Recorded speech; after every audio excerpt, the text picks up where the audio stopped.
ఆప్కి అదాలత్లో అన్నా హజారే గారి మీదున్న ఆరోపణ, ఈయన లోక్పాల్ అనే పేరుతో సూపర్ గవర్నమెంట్ ని సృష్టించడానికి ప్రయత్నిస్తున్నారు. అన్నాగారు, భారతీయ రాజకీయాల్లో ఉన్న పెద్ద పెద్ద నాయకులు, శక్తిగల మంత్రులు వాళ్ళు ఏమంటున్నారంటే, మీరు లోక్పాల్ లో డిమాండ్ చేయడం వల్ల లోక్పాల్ ని సృష్టించి అందరినీ అథారిటీ చేసే విధంగా ఒక రాజ్యాన్ని సృష్టించడానికి ప్రయత్నిస్తున్నారు, సూపర్ గవర్నమెంట్ సృష్టించడానికి ప్రయత్నిస్తున్నారు. అలా కాదు, మేము కోరుకునేది ఏమిటంటే లోక్పాల్ బిల్లులాగా ఒక చట్టం తీసుకురావాలి. అప్పుడు కరప్షన్కి ఒక బ్రేక్ వస్తుంది, అవినీతి లేని ఇండియా రూపొందుతుంది. అదే కదా మేము అడిగేది. దీనికోసమే కదా మేము సివిల్ సొసైటీ గురించి కోరిక ప్రవేశపెట్టాం. మేము ఈ విషయంలో ప్రభుత్వానికి ఎటువంటి ఒత్తిడి తీసుకురాలేదనే అనుకుంటూ ఉన్నాం. కానీ అన్నాగారు, మీరు తీసుకొచ్చే బిల్లు గురించి అరవింద్ కేజ్రీవాల్ గారు ఇంకా వివరంగా చెప్తారు. ముఖ్యంగా మీ గురించి వచ్చే ఆరోపణ ఏంటంటే, మీరు తీసుకురావాలనుకునే బిల్, ఇంకా మీరు మొదలు పెట్టాలనుకునే లోక్పాల్, దీనికి దేవుడి కన్నా అధికారం ఎక్కువ ఉంటుందని అంటున్నారు. ప్రధానమంత్రి గారి కంటే పెద్దట చీఫ్ జస్టిస్ కంటే ఉన్నత అధికారం గలది అని చెప్తున్నారు. చూడండి, ఇదొక తప్పుడు ప్రచారం. ఇంకా ప్రజల మనసులో కూడా ఈ ప్రచారాన్ని, అలాగే లోక్పాల్లో ఉన్న ఇన్వెస్టిగేషన్ ఆఫీసర్ని కూడా, ప్రధానమంత్రికి ఎదురుగా ఏదైనా పుకారు వచ్చినా కూడా, అంటే చీఫ్ జస్టిస్కి ఎదురుగా ఏదైనా పుకారు వచ్చినా కూడా, ఎంపీ, మంత్రి, ఇంకా ప్యూన్, ఇలా ఎవరి మీదైనా కూడా కరప్షన్ కంప్లైంట్ అనేది వచ్చిందంటే ఆయన ఆ విషయాన్ని విచారిస్తారు అంతే. ఆయన దాని మీద ఆర్డర్ కూడా వేయలేడు. కానీ నేను ప్రభుత్వం ద్వారా తెలుసుకున్న విషయం ఏంటంటే, ఈ బాడీని చూస్తే, అంటే అన్నా సృష్టించిన బాడీని చూస్తే అరవింద్ కేజ్రీవాల్ గారినే లోక్పాల్ చేసేలా ఉన్నారు. చూడటానికి అందరి మీద అధికారం చెలాయించేలా ఉన్నారు. మనం దీన్ని ఎదురు చూడలేం. లోక్పాల్ రాజా ముందు కానీ, లేదంటే కల్వాడి ముందు కానీ ఇలా చేతులు కట్టుకుని నించొని, మీరు రండి, మీరు తీసుకున్న లంచం గురించి చెప్పమంటే దాని గురించి చెప్పట్లేదు కదా. దాని గురించి కూడా రైడ్ జరపాలి, అలాగే అరెస్ట్ కూడా చేయాలి. ఇప్పుడు సిబిఐ దగ్గర ఏ పవర్ అయితే ఉందో అవే పవర్స్ లోక్పాల్ కి కూడా ఇవ్వబడుతున్నాయి. దానికంటే ఎక్స్ట్రా పవర్స్ ఒక్కటి కూడా ఇవ్వట్లేదు. అయితే మీరు ఏమంటున్నారు, లోక్పాల్ దగ్గర అధికారం ఉంటుందా ఉండదా? లోక్పాల్ అనేది ఒక ఇన్వెస్టిగేషన్ ఏజెన్సీ మాత్రమే. ఒక మల్టిపుల్ ఇన్వెస్టిగేషన్ ఏజెన్సీస్ ఒక్కటవుతున్నాయి. ఉదాహరణకి కామన్వెల్త్ గేమ్స్ లో స్ట్రీట్ లైట్ కేసులో ముందు సివిసి ఎంక్వైరీ చేసింది, సిబిఐ కమిటీ ఇంకా శుంగులు కమిటీ కూడా విచారించింది. ఇలా ఫ్యాక్చర్ మ్యాండేట్ ఇచ్చి చాలా బాడీస్ ని సృష్టించి ఒక సిస్టమ్ ని మార్చేశారు. దాని మూలంగా ఎవరు జైలుకి వెళ్లరు కదా, విచారణ మీద విచారణ జరుగుతూనే ఉంటుంది. ఒక్క కేసుని 3 ఏజెన్సీస్ విచారించినప్పుడు అప్పుడు కోర్టుకెళ్లి ఒకళ్ళ మీద ఒకళ్ళు కొట్టుకుంటారు. అక్కడ ఒక్క సింగిల్ ఏజెన్సీని సృష్టించమని మేము చెప్తున్నాం. మన దేశంలో ఇప్పటికే చాలా ఏజెన్సీస్ ఉన్నాయి కదా. సిబిఐ ఎంక్వైరీ చేసి చాలా మందిని జైలుకి పంపించింది. ఇప్పుడు తీహార్ జైల్లో కూడా గొప్ప గొప్ప వాళ్ళకి స్థానం లేదు.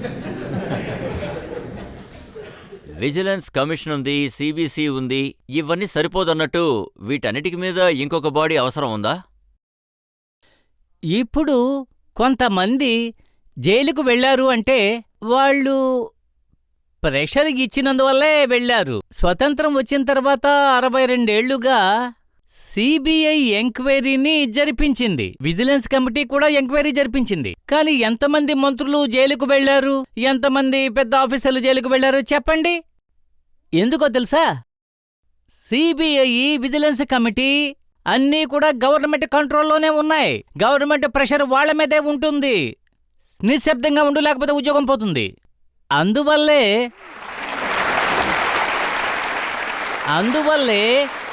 ఈ సిబిఐ, విజిలెన్స్ కమిటీ కూడా ఇంత పెద్ద పెద్ద నేరాలు జరిగినా కూడా ఒక్కరూ జైలుకు వెళ్లలేదు.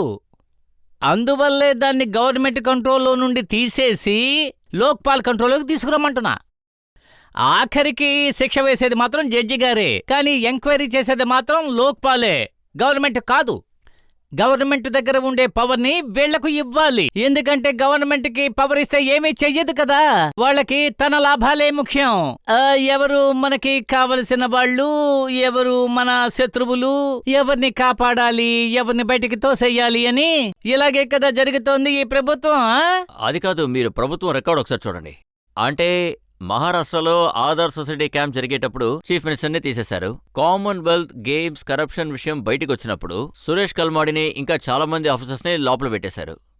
2G స్కామ్ బయటపడ్డప్పుడు రాజా గారిని, అంత పవర్ఫుల్ వ్యక్తి కరుణానిధి గారి కూతురు కన్నమొళిని, ఇలా చాలా మందిని జైల్లో వేసేశారు. ఇవన్నీ కూడా supreme court monitored case. Supreme court straight గా సిబిఐని మానిటర్ చేసినప్పుడే ఇలాంటివి జరుగుతున్నాయి. ఇంకా శిక్ష దొరకలేదు, కానీ ఇన్వెస్టిగేషన్ జరుగుతుంది. హాసన్ అలీని అరెస్ట్ చేయడానికి 3 సంవత్సరాలు పట్టింది. రాజాని అరెస్ట్ చేయడానికి 3 సంవత్సరాలు అయ్యింది. కల్మాడిని అరెస్ట్ చేయడానికి 6 నెలలు పట్టింది. అది కూడా ఎంక్వైరీ కోసం మాత్రమే. ఇకపైనే ఆయనకి శిక్ష పడుతుందో లేదో మనం చూడాలి. అంతేకాకుండా ఇంకా ఎంతో మంది బయట తిరుగుతున్నారో మనకి తెలీదు. నేను ప్రభుత్వం ఇంటెన్షన్ గురించే మిమ్మల్ని అడిగాను. ఈ ప్రభుత్వం కరప్షన్కి వ్యతిరేకంగా పోరాడుతుందని మీకు అనిపిస్తుందా? ఎంతమందిని జైలుకి పంపించారు? గవర్నమెంట్కి నిజంగానే కరప్షన్ అంతం చేయాలనే కోరిక ఉంటే ఈ దేశానికి ఇంత పెద్ద అప్పుల భారం ఎందుకు వచ్చింది? ఎందుకు కరప్షన్ ఎంత ఎక్కువయ్యింది? ఈ రోజు ఈ దేశంలో సాధారణమైన ప్రజలు బతకడమే కష్టంగా ఉంది. కరప్షన్ అంత ఎక్కువగా ఉంది. చిన్నపిల్లలకి స్కూల్లో అడ్మిషన్ తీసుకోవాలంటే డబ్బులు ఇవ్వకుండా పని జరగదు. ఒక సర్టిఫికెట్ తీసుకోవాలంటే లంచం ఇవ్వకపోతే పని జరగదు. ఇది గవర్నమెంట్కి తెలీదా? నిజంగానే గవర్నమెంట్ కరప్షన్ అంతం చెయ్యాలని అనుకుంటే గవర్నమెంట్ ఎప్పుడో దీన్ని కట్టుబాటు చేసుండేది. కానీ గవర్నమెంట్కి కరప్షన్ అడ్డుకోవాలనే ఆశ లేదు. అలా అని నాకనిపిస్తోంది. కరప్షన్ అంతం చెయ్యాలనే కోరిక ఈ గవర్నమెంట్కి లేదు. ఎందుకంటే ఇప్పుడు ఉన్న ఈ అవినీతి పరులందరూ కూడా కింద నుంచి పై అధికారుల వరకు, వాళ్ళ గురించి చెప్పాలంటే రాజకీయ నాయకుల దగ్గర నుంచి ఆఫీసర్ల వరకు అందరూ కూడా ఒక కూటమి. ఈ కూటమి కుట్రల వల్లే అవినీతి లంచాలు ఎక్కువైపోతున్నాయి. దానికి గవర్నమెంట్ ఆధారమే ఉంది కదా. వీడు మనవాడే అని చెప్పి పాలిటిక్స్లో కాపాడుతున్నారు. ఇలా చెయ్యడం వల్లే అవినీతి ఎక్కువైపోతోంది. నిజంగానే వాళ్ళు మనస్ఫూర్తిగా అనుకునుంటే ఎక్కువ ఏమీ కాదు. 62 జరగని విషయం కేవలం 10 ఏళ్లలో కరప్షన్ అంతం చేసేయొచ్చు. ఈ గవర్నమెంట్ నిజంగా మనసు పెట్టి ఉంటే. మాకు ఏమనిపిస్తోందంటే లోక్పాల్ బిల్, ఈ సరైన లోక్పాల్ బిల్ వచ్చిందంటే 65 జరగంది 5 ఏళ్లలో జరిగేలాగా చేస్తాం. ప్రజలకి నిజమైన స్వాతంత్రం దక్కుతుంది. మన్మోహన్ సింగ్ గారు నిజాయితీ గల వ్యక్తిని మీరు ఒప్పుకుంటున్నారు. ఆయన ఇంటిగ్రిటీని అసలు ఎవరు కూడా అనుమానించలేరు. సో ఆయనకన్నా నిజాయితీ గల వ్యక్తి ఇంకెవరైనా ఉండగలరా? మేము కూడా ఈ విషయాన్ని ఒప్పుకుంటున్నాం. ఈ దేశానికి ఇటువంటి నిజాయితీ గల ప్రధానమంత్రి దొరకడం నిజంగా మన అదృష్టమనే చెప్పాలి. దీన్ని నేను ఒప్పుకుంటాను. కానీ ఆయన నిజాయితీగా ఉన్నా కూడా రిమోట్ కంట్రోల్ ఉంది కదా, ఆయనేం చేయగలరు? ఒక మంచి ప్రధానమంత్రి ఉన్నా కూడా ఏం చెయ్యగలం? రిమోట్ కంట్రోల్ ఉంది. నిశ్శబ్దంగా ఉండు, లేకపోతే పదవి పోతుంది. పాపం ఆయన ఏం చెయ్యగలరు? అయితే లోక్పాల్ వస్తే వాళ్ళని శిక్షించరని గ్యారంటీ ఏమైనా ఉందా? లోక్పాల్ పూర్తిగా ప్రజల కంట్రోల్లోనే ఉంటుంది. లోక్పాల్కి సంబంధించిన అన్ని విషయాలు కూడా నెట్లో ప్రజలకు తెలుస్తూనే ఉంటుంది. సెలక్షన్ అయినా సరే, వాటి ఆచరణ అయినా సరే, పూర్తి ట్రాన్స్పరెన్సీ అందులో ఉంటుంది. ఇప్పుడు గవర్నమెంట్ వాళ్ళ పనితీరు చూసామంటే ట్రాన్స్పరెన్సీ ఎక్కడుంది? అన్నీ కూడా నర్మగర్భంగానే జరుగుతున్నాయి. ట్రాన్స్పరెన్సీ ఎక్కువగా వస్తేనే కరప్షన్కి బ్రేక్ వెయ్యగలం. ఈ రోజుల్లో గవర్నమెంటులో జరిగే అన్ని విషయాలు కూడా నర్మగర్భంగానే జరుగుతున్నాయి. మేము ఒకే ఒక్క విషయాన్ని గవర్నమెంట్కి చెబుతున్నాం. ఇదంతా కూడా ప్రజాధనం. అడుక్కునేవాడు కూడా ఇప్పుడు ట్యాక్స్ కడుతున్నాడు. అంటే ఒక సాధారణమైన బిచ్చగాడు వాడి గుడిసెలో కావలసిన చిన్న చిన్న వస్తువులు కూడా ట్యాక్స్ కడుతున్నాడు. అంటే ఈ ట్యాక్స్కి సంబంధించిన డబ్బులన్నీ కూడా ప్రజల యొక్క ధనం. ఆ ధనం ఖర్చు పెట్టేటప్పుడు ఎంత ఖర్చు పెడుతున్నావు అనేది ప్రజలకి తెలియాలి కదా. అందులో ట్రాన్స్పరెన్సీ ఎందుకు ఉండకూడదు? మన డబ్బులు ఎక్కడెక్కడ ఖర్చు పెడుతున్నారు, ఎంత ఖర్చు అవుతుందో తెలియాలి కదా. ఇప్పుడు సైన్స్ అండ్ టెక్నాలజీ చాలా డెవలప్ అయ్యింది. నెట్లో ఏదైనా సమాచారం వస్తే వెంటనే ప్రజలు దాన్ని తెలుసుకోవచ్చు. కానీ గవర్నమెంట్ అలా చెయ్యాలని అనుకోవడం లేదు. అన్నీ కూడా దాగుడు మూతలుగా చేస్తోంది. కానీ ఆ విధంగా లోక్పాల్లో ఎప్పుడూ జరగదు. పూర్తిగా ట్రాన్స్పరెన్సీగా ఉంటుంది. పూర్తి కంట్రోల్ ప్రజల దగ్గరే ఉంటుంది. అంటే ఇండియాలోని చీఫ్ జస్టిస్ని అపాయింట్ చేయడానికి ఒక ప్రాసెస్ ఉంటుంది. అందులో ప్రభుత్వం డైరెక్ట్గా ఇన్వాల్వ్ అవ్వదు. కానీ కేజీ బాలకృష్ణన్ చీఫ్ జస్టిస్ అయ్యారు, వైకే సబర్వాల్ చీఫ్ జస్టిస్ అయ్యారు. ఇండియన్ సుప్రీంకోర్టులోని ఈ చీఫ్ జస్టిస్ల మీద కూడా కరప్షన్ అలిగేషన్స్ వచ్చాయి. నేరారోపణ జరిగింది అంటే అందువల్లే మేమంటున్నాం. అది ఏమిటంటే ఇప్పుడు న్యాయశాఖలో కూడా అంటే కొంతమంది న్యాయమూర్తులు ఎంతమంది నిజాయితీగా ఉన్నవాళ్ళున్నారు? కపాడియా అవును. చాలా నిజాయితీపరుడు. కానీ న్యాయ వ్యవస్థలో కూడా కొంతమంది ఉన్నారు, కరప్షన్ చేస్తున్నారు. అందువల్లే మేము ఏం చెబుతున్నామంటే న్యాయశాఖ కూడా లోక్పాల్ కిందకు రావాలి. లోక్పాల్ ఎవరినీ శిక్షించదు. ఒక సామాన్య పౌరుడు జడ్జి గారి దగ్గరికి కంప్లైంట్ తీసుకురావాలి అంటే లోక్పాల్ దగ్గరికి. లోక్పాల్ దాన్ని ఎంక్వైరీ చేస్తుంది, ఎంక్వైరీ మాత్రమే చేస్తుంది. ఎంక్వైరీ చేసిన తర్వాత ఆ రిపోర్టుని సుప్రీంకోర్టు జడ్జికి అందిస్తుంది. సుప్రీంకోర్టే అతనికి శిక్ష విధిస్తుంది. లోక్పాల్ కాదు, సుప్రీంకోర్టే శిక్షిస్తుంది. ఇప్పుడు సిబిఐ ఇంకా ఎన్ఫోర్స్మెంట్ డైరెక్టరేట్ మన కళ్ల ముందు చాలా కరప్షన్ కేసెస్ ని ఎంక్వైరీ చేస్తున్నారు. ఆ ఎంక్వైరీలో ఎలాంటి లోటు లేదు. ప్రభుత్వం కూడా స్ట్రైట్ గా ఇంటర్ఫియర్ అవ్వట్లేదు. సుప్రీంకోర్టు కూడా మానిటర్ చేస్తుంది. హైకోర్టులో కూడా కేసెస్ ఉన్నాయి. చాలా మంది జైల్లో ఉన్నారు. ప్రజలు కూడా వాళ్ళకి ఖచ్చితంగా శిక్ష పడుతుందని నమ్ముతున్నారు. ఇలాంటి ఒక సిస్టమ్ కరెక్ట్ గా నడుస్తున్నప్పుడు మీరు లేదు, ఇది తీసుకొచ్చే కొత్త సిస్టమే కాదు. లోపాలు నేను ఎందుకు? అదే చెప్తున్నాను, ఇది అసలు సిస్టమే కాదు. ఇదొక అసంప్షన్ కేసు మాత్రమే. సుప్రీంకోర్టు వల్ల అన్ని సిబిఐ కేసెస్ ని మానిటర్ చేయడం కుదరదు. అది చాలా కష్టం. ఇది వాళ్ళ మ్యాండేట్ కూడా కాదు. దానికి కావాల్సిన పూర్తి శక్తి వాళ్ళ దగ్గర లేదు. ఇప్పుడు మీరు నన్ను అడిగారు కదా, సుప్రీంకోర్టు అన్ని కేసెస్ ని హ్యాండిల్ చేయలేదు అని. ఆ వాక్యూమ్ ని తగ్గించడం కోసమే లోక్పాల్ వస్తుంది. లోక్పాల్ ఒక ఇండిపెండెంట్ బాడీగా ఉంటుంది. ఆ ఇండిపెండెంట్ బాడీ, దాని కిందున్న సిస్టమ్ అదంతా సరిగ్గా జరుగుతుందో లేదా అని కానీ ఎంక్వైరీ మీరు చేసి. సృష్టించే లోక్పాల్ని చూస్తే ప్రధానమంత్రి గారి కన్నా పెద్ద అధికారం ఉందని అంటున్నారు. లేదు, అది సుప్రీంకోర్టు కాదు. చీఫ్ అది జస్టిస్ కన్నా నేను- పైనే నేను ఉంటుందా? చెప్తాను, కపాడియా నేను చాలా చెప్తాను. నిజాయితీ గల వ్యక్తిని మీరు కూడా అన్నారు. ఆయన మీద ఇంకొకరిని ఒక కూర్చోబెడతారా? జడ్జికి వ్యతిరేకంగా ఏదైనా కంప్లైంట్ వచ్చిందంటే డిఎస్పీ లెవెల్ ఉన్న అధికారే ఎంక్వైరీ జరుపుతున్నారు. ఆ డిఎస్పీ లెవెల్ ఆఫీసర్ ఎంక్వైరీ చేసేటప్పుడు పిఎఫ్ క్యామ్ లో కూడా అదే జరిగింది. పిఎఫ్ క్యామ్ కేస్ అంటే ప్రాఫిట్ అండ్ ఫండ్ జరిగిన కేసు ఏంటంటే సుప్రీంకోర్టు జడ్జికి ఎదురుగా కేసు నడిచింది. దాన్ని డిఎస్పీ లెవెల్ ఆఫీసరే ఎంక్వైరీ చేశారు. అంటే ఆ డిఎస్పీ ఆఫీసర్ సుప్రీంకోర్టు జడ్జి కంటే పై అధికారియా? చెప్పాలంటే ఆ ఎంక్వైరీ అయిపోయిన తర్వాతే కోర్టులో కేసుని ఫైల్ చేస్తారు. ఎవరి మీద ఉండరు. కానీ దేశం అంతా తప్పుడు ప్రచారం ప్రచారిస్తున్నారు. ఒక సూపర్ స్ట్రక్చర్ వచ్చి అందరి మీద ఉంటుంది. కానీ అలాంటిది ఏమీ లేదు. కంప్లైంట్ వచ్చిందంటే ఎంక్వైరీ జరిపి తీరుతారు. ఇంకా కోర్టుకి కేసు తీసుకెళ్తారు. ఇంక ఏవీ ఉండవు. అన్నాగారు, మీరు ప్రధానమంత్రి గారిని లోక్పాల్ ఎంక్వైరీలోకి తీసుకురావాలని అంటున్నారు. కానీ ప్రధానమంత్రి గారు చాలా పెద్ద పదవిలో ఉన్న వ్యక్తి. ఆయన చాలా కఠినమైన నిర్ణయాలు తీసుకోవాల్సి వస్తుంది. కొంతమందికి వ్యతిరేకంగా యాక్షన్ తీసుకోవాల్సి వస్తుంది. అందుకని కొంతమంది ఆయన చూస్తే కోపంగా ఉంటారు, అసంతృప్తిగా ఉంటారు. కానీ ప్రధానమంత్రి గారు పార్లమెంటుకే సమాధానం చెప్పాలి. అలాంటప్పుడు ఆయన్ని ఇంకొక దానికి సమాధానం చెప్పమంటే ఇంకొకరు ఆయన్ని ఎంక్వైరీ చేయడం, ఇది ఎంతవరకు కరెక్ట్ అంటారు? పార్లమెంటులో ఉండే ప్రతినిధుల్ని ఎన్నుకునేది కేవలం ఈ ప్రజలు మాత్రమే. ఓటర్స్ కంటే వాళ్లకు పెద్ద స్థానమేవీ లేదు. ఈ దేశానికి నిజమైన యజమానులు ప్రజలు మాత్రమే. ఈ పార్లమెంటు మెంబర్స్ అందరూ ఎలక్షన్ టైంలో ప్రచారం చెయ్యడానికి వచ్చినప్పుడు ఏమంటున్నారు?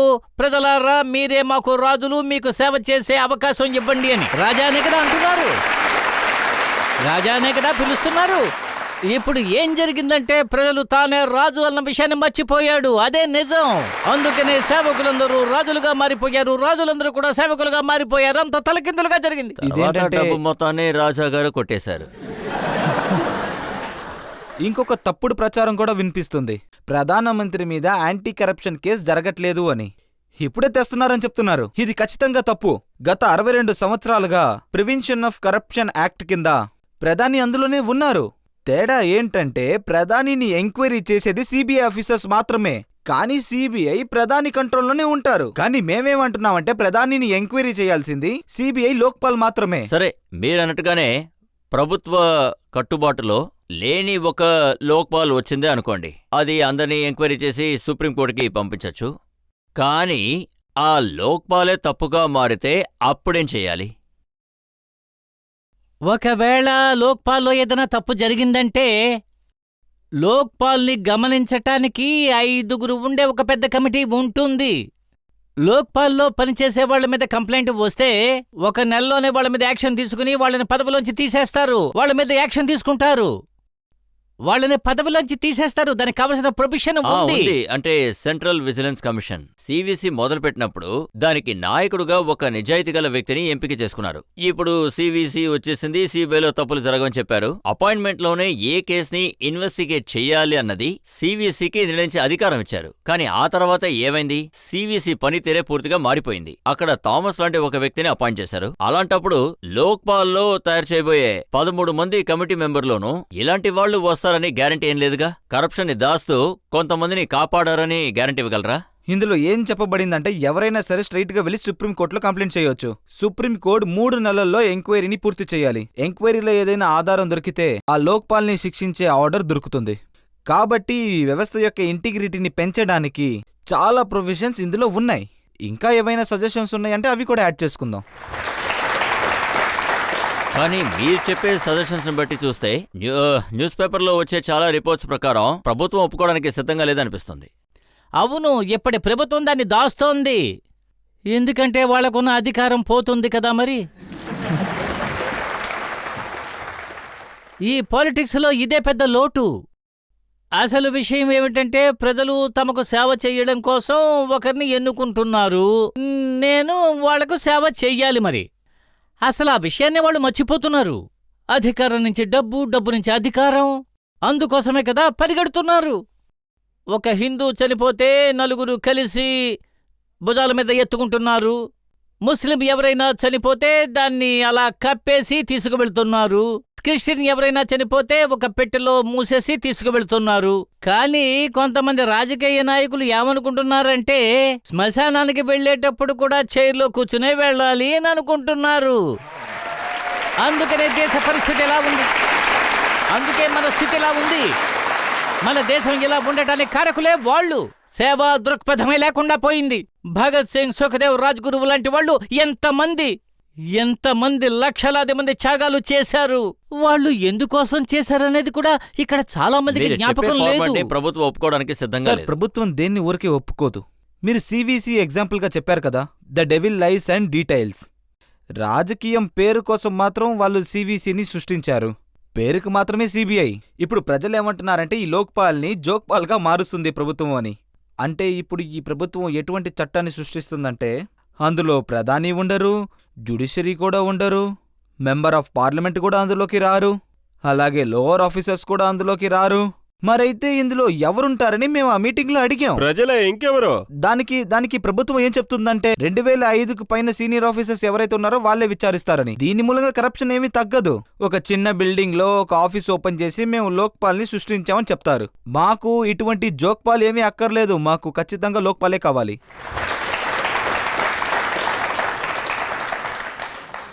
అరవింద్ గారు చెప్పినట్టుగా ప్రభుత్వం దీనొక జోక్పాల్గా మారిస్తే, నిజమైన లోక్పాల్ని రానివ్వకపోతే, ఆ అధికారం ఇవ్వకపోతే మీరేం చేస్తారు? ప్రజల హక్కు పోరాటం. ప్రజాస్వామ్యం కావాలంటే ప్రజలు గళం విప్పాలి. ప్రజల పోరాటం వల్లే ప్రజాస్వామ్యం బలంగా ఉంటుంది. నిజాయితీ గల నాయకులు ఏర్పడతారు. అలా ఉండి కూడా గవర్నమెంట్ అడగలేదు అంటే దాన్ని అడిగేలా చెయ్యడానికి ఉన్న ఒకే ఒక్క దారి పోరాటమే. కానీ హింస కాదు, అహింస మాత్రమే. అహింసా మార్గంలో పోరాటం జరపాలి. ప్రజలకు ఎటువంటి కష్టం రాకూడదు. ఆ విధంగానే పోరాటం జరపాలి. మనమే వాళ్ల కోసం త్యాగం చెయ్యాలి. మనల్ని చూసి వాళ్ల మనసు కరగాలి. దాని పేరే సత్యాగ్రహం. అదే మా మార్గం. కానీ మేము ఎప్పటికైనా అదే మార్గంలో వెళతాం, ఆ మార్గాన్నే అనుసరిస్తాం. ఒకవేళ గవర్నమెంట్ లోక్పాల్ బిల్లుని ఆమోదించకపోతే మేము మళ్ళీ జంతర్ మంతర్లో కూర్చుని పోరాటం చేస్తాం. తప్పకుండా పోరాటం చేస్తాం. కానీ సెక్షన్ 144 వేసేశారు. అక్కడ కూర్చోడానికి కూడా అనుమతి ఇవ్వరు. కూర్చోనివ్వకపోతే జైల్లో కూర్చుంటాం. పోయేదేముంది? అక్కడ కూడా పొద్దున్న, మధ్యాహ్నం, రాత్రి భోజనం పెడుతున్నారు కదా.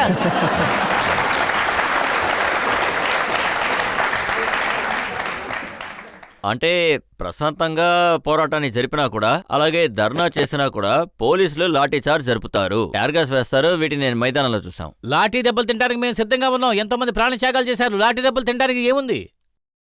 లక్షలాది మంది ప్రాణాలు త్యాగం చేశారు కదా. లాఠీ చార్జికి మేమేమీ భయపడాం. ఇది రెండో స్వతంత్ర పోరాటం అంటాం. నిజమైన స్వతంత్రం దక్కలేదు. తెల్లవాళ్ళు వెళ్ళిపోయారు, ఈ నల్లవాళ్ళు వచ్చారు, అంతే తేడా. అందువల్ల ఇంకో స్వతంత్ర పోరాటం మేము జరపాల్సి ఉంది.